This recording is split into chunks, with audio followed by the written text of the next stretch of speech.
Welcome to our channel. నమస్కారం. బచ్చలగూడి Joseph వ్యవహారంలో legal aid ఇస్తామని చెప్పి జగన్మోహన్ రెడ్డి ఆ కుటుంబ సభ్యులకి ఆ ప్రశ్న ఛానల్లో పనిచేసే వాళ్ళకి హామీ ఇచ్చినట్టు ప్రచారం జరిగింది. దానికి తగ్గట్టుగానే పొన్నవోలు సుధాకర్ రెడ్డి రేపటి నుంచి చూసుకుంటాడన్న వార్తలు కూడా వచ్చినాయి. పొన్నవోలు సుధాకర్ రెడ్డి గారు మాట్లాడుతూ స్టేట్ టెర్రర్కి వ్యతిరేకంగా పోరాడుతున్నాం అంటున్నాడు. స్టేట్ టెర్రర్ అంటే ఏంటి? ఇలాంటి మరిన్ని విశేషాలు తెలుసుకునే ప్రయత్నం చేద్దాం. విశ్లేషణ టైం అంతా కూడా ఉన్నారు సీనియర్ జర్నలిస్ట్ సత్యమూర్తి గారు. వారిని మరిన్ని విశేషాలు తెలుసుకుందాం. సార్ నమస్తే. నమస్కారం అండి. జగన్మోహన్ రెడ్డి లీగల్ ఎయిడ్ ఇస్తా అన్నాడు. పొన్నవోలు సుధాకర్ రెడ్డి మాకు జోసెఫ్ సంబంధం లేదంటున్నాడు. స్టేట్ టెర్రర్కి వ్యతిరేకంగా పోరాడతామంటున్నాడు. ఆ వ్యాఖ్యలు ఏంటి, వాటి అర్థాలు ఏంటి, ఎలా చూస్తారు సార్? అన్ని రాష్ట్రాల్లో అంటే స్టేట్ టెర్రర్ అంటే ఒక అర్థం ఉంటుంది. ఆంధ్రప్రదేశ్లో స్టేట్ టెర్రర్ అంటే ఒక అర్థం ఉంది. అన్ని రాష్ట్రాల్లో మిగతా చోట్ల, దేశంలో మిగతా చోట్ల రాజ్యహింస అంటే గవర్నమెంట్ అథారిటీ వాళ్ళు అమాయకుల మీద బలప్రయోగం చేయటం, దాన్ని స్టేట్ టెర్రర్ అంటారు, లేకపోతే రాజ్యహింస అంటారు. ఏదైనా అటువంటి పదాలు వాడుతూ ఉంటారు. ఆంధ్రప్రదేశ్లో ఏంటి అంటే రాజ్యం మీద హింస జరుగుతుంది. వైఎస్ఆర్ కాంగ్రెస్ పార్టీ మీద రాజ్యహింస జరగటం కాదు, స్టేట్ మీద, రాజ్యం మీద వైఎస్ఆర్ కాంగ్రెస్ పార్టీ యుద్ధం చేస్తున్నది. రాష్ట్రంలో ఇతరుల హక్కులని వైఎస్ఆర్ కాంగ్రెస్ పార్టీ హరిస్తున్నది. వైఎస్ఆర్ కాంగ్రెస్ పార్టీ భావ ప్రకటన స్వేచ్ఛ పేరుతోటి ఇతరుల మనోభావాలని, అంటే సాటి పౌరుల మనోభావాలని తీవ్రంగా దెబ్బతీస్తూ ఉన్నది. రాజ్యహింస అని చెప్పి ఇప్పటి వరకు ఈ మేధావులందరూ నిన్న రౌండ్ టేబుల్ కాన్ఫరెన్స్లో మాట్లాడిన వాళ్ళు, లేదు ఈ పొన్నవోలు సుధాకర్ రెడ్డి, రాజ్యహింస కాదు, ఇక్కడ రాజ్యం మీద హింస జరుగుతూ ఉన్నది. ఎందుకు అంటే ఈ రాజ్యంలో మీరు నేను కూడా భాగస్వాములం. మనకి కొన్ని అభిప్రాయాలు ఉంటాయి. మన అభిప్రాయాలని కాలరాస్తూ మన మీద దాష్టీకం చేస్తున్నారు వీళ్ళందరూ. ఎట్లా చేస్తున్నారు అంటే ఈ బచ్చలకూర జోసెఫ్ అనే ఈ వ్యక్తి హిందూ మతాన్ని, హిందూ ధర్మాన్ని అత్యంత నీచంగా ప్రొజెక్ట్ చేస్తూ ఉన్నాడు. చాలా కాలంగా ప్రొజెక్ట్ చేస్తూ ఉన్నాడు. అయినా సరే హిందువులు ఎవరూ కూడా రియాక్ట్ కాలేదు. వాడి పాపన వాడే పోతాడు అన్నట్టుగా ఊరుకున్నారు. హిందువుల్లో పరమత సహనం ఎక్కువ కాబట్టి ఎవరు కూడా రియాక్ట్ కాలేదు. అంటే అతనికి సపోర్టు చేసే లెఫ్ట్ వింగు అతన్ని భుజాల మీద మోసుకుంటూ తిరిగింది ఇంతకాలం. ఆ భుజాల మీద మోసుకుంటూ తిరగటం కూడా ఒక ప్రైజ్కి, అంటే వీళ్ళ మధ్య మనీ ట్రాన్సాక్షన్స్ కూడా భారీ ఎత్తున జరిగినాయి అనేది ఇప్పుడు లేటెస్ట్ సమాచారం. అప్పటి వరకు ఈ బచ్చలకూర జోసెఫ్ భారతదేశాన్ని, హిందూ మతాన్ని, రాముణ్ణి, సీతని, ద్రౌపదిని తిడుతూ ఇతను వీడియోలు చేసినా కానీ హిందువులందరూ వదిలేశారు, వాడి పాపాన్ని వాడు పోతాడులే అని. కానీ చివరికి ఇది ఏ స్థాయికి వచ్చిందంటే ఇది ఒక ఆర్గనైజ్డ్ క్రైమ్ లాగా వచ్చి ఉన్నది. ఆర్గనైజ్డ్ క్రైమ్ లాగా వచ్చి దీన్ని నెక్స్ట్ లెవెల్కి తీసుకెళ్ళటానికి వీళ్ళు ప్రయత్నం మొదలుపెట్టారు. ఆ నెక్స్ట్ లెవెల్ ఏంటంటే పొలిటికల్ డిస్టెబిలైజేషన్. అంటే రాష్ట్రంలో కొనసాగుతున్న పాలనని విచ్ఛిన్నం చేయటానికి, దాన్ని ఏదో ఒక విధంగా బ్రేక్ చేయటానికి వీలుగా వీళ్ళు ఈ విద్వేషాలు రెచ్చగొట్టే నెక్స్ట్ లెవెల్కి చేరుకున్నారు. అప్పుడు స్టేట్ గవర్నమెంట్ మేలుకున్నది. ఇది అందరూ అనుకున్నట్టు చంద్రబాబు నాయుడిని తిడితేనో పవన్ కళ్యాణ్ని తిడితేనో కాదు. చాలా రాంగ్ ప్రొజెక్షన్ ఎక్కడ ఇచ్చారు అంటే పవన్ కళ్యాణ్ని తిడితే అరెస్టు చేస్తారా అన్న దగ్గర ప్రొజెక్షన్ ఇచ్చారు. ఈ కాదు, ఇతని మీద మొత్తం 27 కేసులు ఉన్నాయి. 27 కేసుల్లో పవన్ కళ్యాణ్ని తిట్టిన కేసులు 5 or 6 ఉన్నాయి. మిగిలిన కేసులన్నీ ఈ దేశద్రోహానికి సంబంధించినవి, దేవుళ్ళని తిట్టిన కేసులే, పాత కేసులు. అంటే ఎంత రాంగ్ ప్రొజెక్షన్ ఇస్తున్నారో చూడండి. ఇతను చేసింది రావణాసురుడి పేరుతోటి ఇతను చేసిన అఘాయిత్యాలు ఏంటి, దానికి స్టేట్ అంటే చంద్రబాబు నాయుడు ఆధ్వర్యంలోని రాష్ట్ర ప్రభుత్వం ఫోన్లే వదిలే అని ఈ ఒక్క జోసెఫ్ కేసులోనే కాదు, చాలా కేసుల్లో ఇట్లాగే తాత్సారం చేస్తున్నారు. అందుకనే వీళ్ళు ఏంటంటే ఒక అలుసుగా తీసుకున్నారు. అంటే రాష్ట్రం బలహీనంగా ఉన్నది అని ఈ వైఎస్ఆర్ కాంగ్రెస్ పార్టీ అనుబంధ మీడియా మొత్తం ఆలోచించి ఒక నిర్ణయానికి వచ్చి వాళ్ళు యాక్షన్ మొదలుపెట్టారు. మంచితనాన్ని అలసుగా తీసుకున్నారు. అంటే రాష్ట్రం మీద తిరుగుబాటు మొదలుపెట్టారు. రాష్ట్రం మీద తిరుగుబాటుని అణచాల్సిన అవసరం ఉన్నది. మీకు అణచటం తప్పు. మా పౌర హక్కులకి భంగం కలిగించటం అంటే నువ్వు రాజ్యాన్ని పొలిటికల్ రీజన్స్ కోసం డిస్టెబిలైజ్ చేయటం కరెక్టా? రాష్ట్రంలో ఉన్నది, దేశంలో ఉన్నది ప్రజలు ఎన్నుకున్న ప్రభుత్వాన్ని నువ్వు డిస్టెబిలైజ్ చేయొచ్చా? ఎట్లా డిస్టెబిలైజ్ చేశారు? మీరు అంత మాట ఎట్లా అనగలిగారు అని మీరు అడగచ్చు. డిస్టెబిలైజ్ చేయటము అంటే ఎక్కడో చెన్నైలో ఉన్న ప్రకాష్ రాజ్ తోటి సంబంధం పెట్టుకోవడం, తెలంగాణ రాష్ట్రంలో శిబిరం ఏర్పాటు చేసుకోవటం, దానికి కొంతమంది మేధావుల్ని జత చేసుకోవటం, వీళ్ళందరికీ డబ్బులు పంపిణీ చేసుకోవటం, కమ్యూనిస్టు పార్టీలు కలిసి వాళ్ళందరూ వచ్చి ఈ బచ్చలకూర జోసెఫ్కి అనుకూలంగా మాట్లాడటం, ఇవన్నీ ఏంటి అంటే మీరు ఇప్పుడు జరుగుతున్న పరిణామాలుగా మనందరికీ ఇప్పుడు అర్థమవుతూ ఉన్నది. కానీ ఇది ఎప్పటి నుంచో జరుగుతున్నది, ఒక ఆర్గనైజ్డ్గా జరుగుతున్నది. అకస్మాత్తుగా ఉపా చట్టం పెట్టడం వల్ల వచ్చిన అవుట్ బ్రేక్ కాదు ఇది. ఈ బచ్చలకూర జోసెఫ్ ఎప్పటి నుంచో వీళ్ళందరితోటి టచ్లో ఉన్నాడు, మెయింటైన్ చేస్తున్నాడు. సడన్ గా నిన్నెవరో ఒక ఆయన కాషాయ బట్టలు వేసుకొని గడ్డం పెంచుకొని వచ్చి బచ్చలకూర జోసెఫ్కి అనుకూలంగా మాట్లాడుతూ ఉన్నాడు. నేను చూసేసారు ఆ వీడియో. హిందువులు తిడితే మాత్రం చర్యలు తీసుకుంటారని అడుగుతాడు ఏంటి ఆయన. అతను మరి కాషాయ బట్టలు వేసుకొని ఉన్నాడు, గడ్డం పెట్టుకొని ఉన్నాడు. మీకు వీళ్ళందరూ ఇంటర్లింకుడు అని నేను ఎట్లా చెప్తానంటే, మీకు నాకు ఆయన పేరు కూడా తెలియదు. మనం ఫస్ట్ టైం అతని వీడియో చూస్తున్నాం. అతను ఎవరో రాధాకృష్ణ అంటే ఎవరో రాధాకృష్ణ అనుకుంటాం మనం. అంబటి రాంబాబు ఇతని పేరును కోట్ చేశాడు అక్కడ సమావేశంలో. నిన్న జరిగిన రౌండ్ టేబుల్ కాన్ఫరెన్స్ లో ఎవరైతే ఆ సాధువు వేషంలో ఉండి పవన్ కళ్యాణ్ని తిడుతున్నాడో, హిందూ ధర్మాన్ని తిడితే తప్పేంటి అంటున్నాడో, భారతదేశాన్ని విమర్శిస్తే భారతదేశానికి వ్యతిరేకంగా వ్యాఖ్యలు చేస్తే తప్పేంటి అంటున్నాడో, అతని పేరుతో సహా చెప్తూ ఉన్నాడు అంబటి రాంబాబు. సాధువులు కూడా ఇట్లా చెబుతూ ఉంటే ఈ పోలీసులకి ఎందుకు వచ్చింది ఇది అని ప్రశ్నిస్తూ ఉన్నాడు. అంటే అంబటి రాంబాబు అతని పేరు ప్రస్తావించి అతన్ని ఓన్ చేసుకోవటం ఈ రోజు జరిగింది కాదు. అతను అదే భావజాలంతో అది ఎప్పటి నుంచో అతను పనిచేస్తూ ఉన్నాడు. అంటే హిందువులందరూ కూడా గ్రహించాలి ఇది. ఈ పాయింట్ని అందరూ అర్థం చేసుకోవాలి. ఏంటి అంటే, హిందువుల రూపంలో సన్యాసుల వేషంలో గడ్డాలు పెంచుకొని నామాలు పెట్టుకొని కాషాయ ధారణ చేసిన కోవర్ట్లను కూడా వీళ్ళు రెడీ చేసుకొని ఉన్నారు. ఆ వ్యక్తి సనాతన ధర్మం గురించి వ్యతిరేకంగా మాట్లాడుతున్నాడు. కాషాయం కట్టుకొని సనాతన ధర్మానికి వ్యతిరేకంగా మాట్లాడటమే కాకుండా అతను ఏం చెప్తున్నాడు అంటే, ఈ బచ్చలకూర జోసెఫ్, వీళ్ళు మీరు నేను బచ్చలకూర జోసెఫ్ అంటున్నాం. వాళ్ళు బచ్చలకూర జోసెఫ్ అని ఎవ్వడూ అండు. మీరు గమనించండి. రావణ్ అనే అంటారు. ఎందుకంటారు? అతను ఒరిజినల్ పేరేంటి? బచ్చలకూర జోసెఫ్. వాళ్ళ నాన్న పేరేంటి? చిన్న డానియల్. బచ్చలకూర చిన్న డానియల్. నువ్వు రావణ్ అని ఎందుకంటావు? రుద్దే ప్రయత్నం. అంటే అతను హిందువే మాట్లాడుతున్నాడు అని రుద్దటానికి వాళ్ళు చేస్తున్న ప్రయత్నం. ఇటువంటి ప్రయత్నాలు చేసుకుంటూ కాషాయం కట్టుకున్న వాళ్ళని కూడా కోవర్టులుగా రెడీ చేసుకొని ఉన్నారు. రెడీ చేసుకొని అతను ఏం చెప్తాడు అంటే, చిరంజీవి అదేదో ఒక సినిమాలో ఆచార్యనో ఏదో ఆ సినిమాలో నక్సలైట్ వేషం వేశాడు. పవన్ కళ్యాణ్ ఒక సినిమాలో నక్సలైట్ వేషం వేశాడు. మరి నక్సలిజాన్ని వాళ్ళు ప్రమోట్ చేసినట్ట అని అడుగుతున్నాడు. అతను ఎవరో నాకు తెలీదు. అతని వేష భాషలు చూసి ఎవరైనా స్వామీజీ అనుకుంటే చాలా పొరపాటు. అతనేమి ఇంత దారుణంగా మాట్లాడేవాడిని. ఇంత దారుణంగా ఎందుకు అంటున్నాను అంటే, ఈ బచ్చలకూర జోసెఫ్ మాట్లాడింది ఏంటి? ఈ బచ్చలకూర జోసెఫ్ ఈ మావోయిస్టుల గురించి, మావోల ఉద్యమం గురించి మాట్లాడింది ఏంటి? ఈయన చెప్తున్నది ఏంటి? నక్సలైట్లని ప్రమోట్ చేయటం.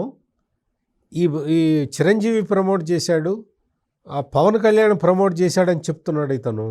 కానీ బచ్చలకూర జోసెఫ్ చేసిన పని ఏంటో ఇతనికి తెలుసో తెలియదో కవర్ చేస్తున్నాడో మనకు తెలియదు. స్క్రిప్టెడ్లో భాగంగా ఉన్నాడు ఆయన కూడా. ఆ రౌండ్ టేబుల్ కాన్ఫరెన్స్లో ఒక మాజీ ఐపీఎస్ అధికారి, రిటైర్ అయిపోయిన ఐపీఎస్ అధికారి, అతను ఏమంటాడంటే నక్సలైట్లు కూడా దేశభక్తులే అని ఎన్టీ రామారావు అన్నాడు.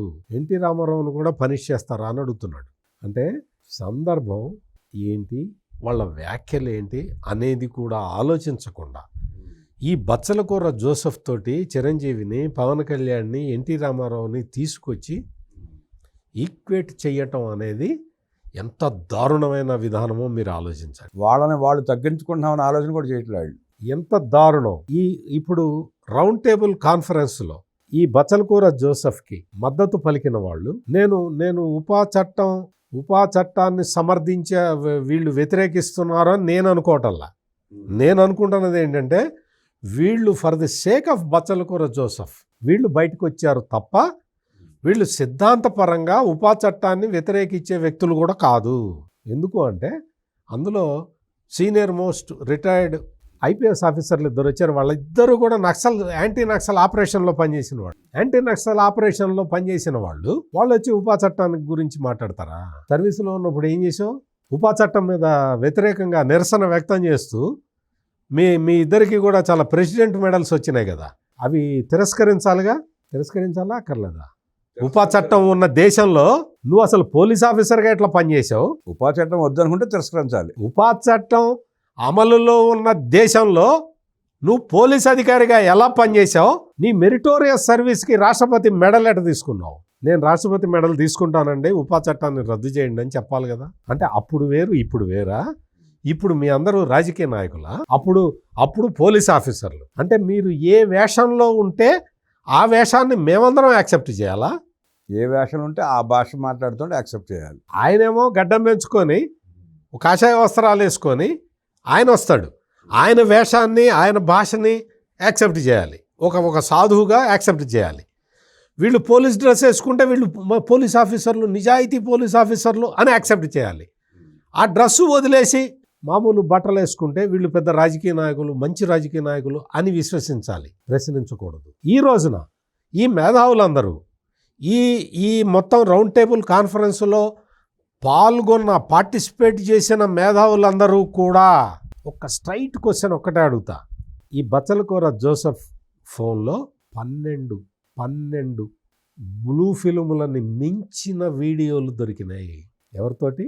ప్రొఫెషనల్ సెక్స్ వర్కర్లతోటి కాదు. ఈ బచ్చలకూర జోసెఫ్ అనే వ్యక్తి తనతో పనిచేస్తున్న మహిళల్ని, యువతుల్ని లోబరుచుకొని వాళ్ళతోటి అతి నీచమైన, అతి జుగుప్సాకరమైన, అతి హేయమైన పద్ధతిలో శృంగారం జరుపుతున్న వీడియోలు 12 ఉన్నాయి నాకు తెలిసి. ఇంకా ఎక్కువ ఉంటే ఉండొచ్చు. ఆ వీడియోలు పెట్టి చూపించి బ్లాక్మెయిల్ చేసి డబ్బులు కూడా కలెక్ట్ చేశాడని చెప్పి ప్రచారం కూడా వచ్చింది. మొత్తం ఇదే బిజినెస్లో ఉన్న వ్యక్తి విప్లవకారుడా? ఈ బిజినెస్లో ఉన్న వ్యక్తి హిందూ ధర్మం మీద మాట్లాడితే మీరందరూ సపోర్ట్ చేస్తారా? అంటే నేను ఎందుకు చెప్తున్నానంటే అతనెవరో ఇంకొక అతను ఉన్నాడు, అతను జర్నలిస్టు వేషధారణలో ఉంటాడు. అంటే వీళ్ళందరూ ఇవన్నీ గెటప్పులే, వాళ్ళ ఒరిజినాలిటీ వేరు. అతను అంటాడు, అతను ఆ జోసెఫ్ అనరుగా వాళ్ళు, ఆ రావణ్ అనే వ్యక్తి అమ్మాయిలతో తిరిగాడు, నీకు వచ్చిన నష్టం ఏంటి అని అడుగుతున్నాడు. వాడొక జర్నలిస్టు, అమ్మాయిలతో తిరిగాడు, నీకు వచ్చిన నష్టం ఏంటి అంటాడేంటి? అసలు అదేం ఇది, నీకేం అభ్యంతరం అంటాడు. అంటే నువ్వు వచ్చి నీతులు చెబితే మేమందరం వినాలా? మనం వినాలి. అదే ప్రశ్న ఆ జర్నలిస్ట్ నడితే కుళ్ళు ఏడుస్తూ ఉంటాడు. ఇటువంటి దారుణమైన మనస్తత్వం గల వ్యక్తులందరూ ఒక చోట గుమికూడి ఈ బచ్చలకూర జోసెఫ్ని ప్రశ్నిస్తూ సమర్థిస్తున్నారు. ఇటువంటి దారుణమైన మనస్తత్వం గల వ్యక్తులందరూ ఒక చోట కూడి ఈ బచ్చలకూర జోసెఫ్ని సమర్థిస్తూ ఉన్నారు. ఈ బచ్చలకూర జోసెఫ్ చేసిన అఘాయిత్యాలు, ఈ దారుణాలన్నీ కూడా ఒక్కొక్కటి బయటకు వస్తూ ఉన్నాయి. అంబటి రాంబాబు అంటాడు, కేసు పెట్టక ముందర కదా ఈ ఆధారాలు సేకరించాల్సింది, కేసు పెట్టిన తర్వాత ఇప్పుడు ఎతుకుతారా ఆధారాలకి అంటాడు. నీకేమన్నా తెలుసా? లేకపోతే నీ పక్కనే నిన్న కూర్చున్న ఒక మాజీ ఐపీఎస్ ఆఫీసర్, 2 ఐపీఎస్ ఆఫీసర్లని వాళ్ళల్లో ఒకళ్ళని అడగాల్సింది, కేసు ఎట్లా పెడతారు, ఆ తర్వాత దర్యాప్తు ఎట్లా చేస్తారు, దర్యాప్తు పూర్తి అయిన తర్వాత ఛార్జ్ షీట్ ఎట్లా ఫైల్ చేస్తారు? ఆ మాత్రం తెలియకుండా లాయర్ అంటే ఏడో తెలియని పరిస్థితి అందరికీ. పైగా బాగా గుర్తు చేశారు, ఈ అంబటి రాంబాబు లాయర్ అంటే ఇప్పుడు ఆధారాలు సేకరిస్తున్నారట అని తప్పుడు ప్రచారాలు చేసుకుంటూ. ఇంకొక తప్పుడు ప్రచారం ఏంటంటే, ఈ బచలకూర జోసెఫ్ ఎలియాస్ రావణ్ భార్యని అరెస్ట్ చేశారు తెలంగాణలో అని చెప్పి పెద్ద ఎత్తున పుకారు పుట్టించారు. అదొక ప్రచారం.